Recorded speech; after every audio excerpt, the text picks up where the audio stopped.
Bienvenue sur 28actu.net. 28actu.net, l'information livrée minute par minute.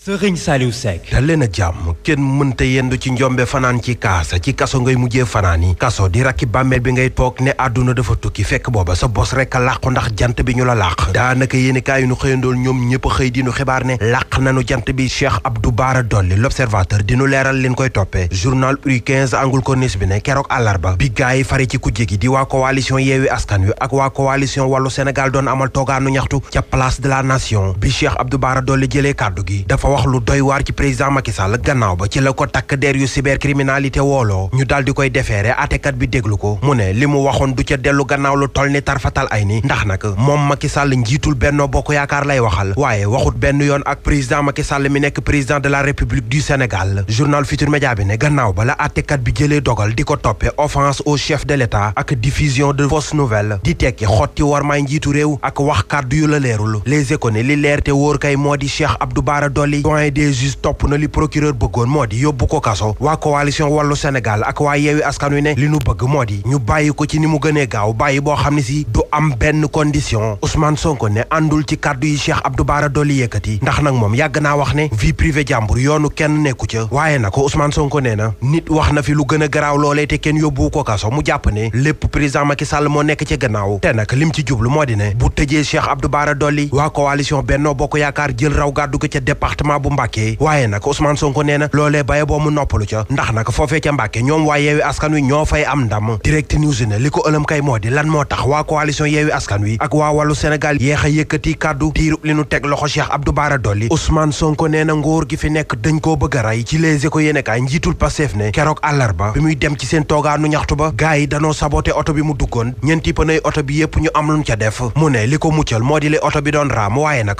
bu fekkoon ne ay vitesse la doon daw kon musiba am journal L'Info ne musiba kay boo mooy wul dina am ci diggante Benno Bokk Yaakaar ak Yewwi Askan Wi ndax nag muy Ousmane Sonko di waa Benno Bokk Yaakaar ku nekk yaa ngay tëkku sa morom Walf Quotidien a dëgg la jaamaarloo faaw mu am ndax nag nguur gi ak Yewwi ku nekk yaa ngay tëkku te yàgg-yàgg daje dina am journal Front de Terre bi ne li ci mën a andi saafara kay moo di kilifa diine yi teel a wax Vox Populi ne lu ci mën di am daal Sonko nee na dañ koo bëgg a rey ba noppeet weddi li nguur gi wax ne danoo jàpp rebelle yu ko doon jàppal tànk journal Bës Bi Le Jour ne nguur gi kay dëggal na ni jàpp na ni rebelle ci Ndakaaru Oumar Gueye mi yore kàddu nguur gi ne keroog bi waa ku jégi doon amal toogaanu ñaxtu ay rebelle dañoo duggoon ci Ndakaaru gannaaw ba ci la leen takk der yi jàppe ba jamono ji ñoo ngi ci kaso bi Yankhoba Diattara ci l'Observateur ne moom Ousmane Sonko moomul nit ñi te it kàddu yi muy yëkkati fitna rek lay woote ba tax Yankhoba Diattara ne ñoom noppi nan ngir jaamaarloo ko moom L'As Quotidien ne du moom dong ndax ñeenti ministre yu bokk ci gouvernement bi ñoo doon wax démb ci ni réew mi di doxe tolluwaayu réew mi waaye foofeet ratewun fa benn yoon Ousmane Sonko foofu itam fa la Abdoulaye Daouda Diallo mi yore gafa nguur gi daal di xibaare ne nguur gi moo ngi tegi pexe ba yokku salaire yi bépp fonctionnaire bu nekk ci réew mi moom Abdoulaye Daouda Diallo ñu fekkaat ko ci Le Quotidien mu fay xibaar subvention pour juróomi téeméer ak juróom-ñeenti milliards ci secteur énergie bi Sud Quotidien ne ministre Abdoulaye Daouda Diallo Dame Diop Oumar Gueye ak Mamadou Talla ñoo àndoon démb doon waxtaane jéego yi nguur gi def ci wàllu koom bekk social bi boobaak léegi Le Soleil national ne wax nan itam ci mébéti nguur gi di dimbali askan wi seeni loxo jotewut seeni gannaaw ba noppeet bi la yoon ñu ciblé benn million ngi njaboot goo xam ne si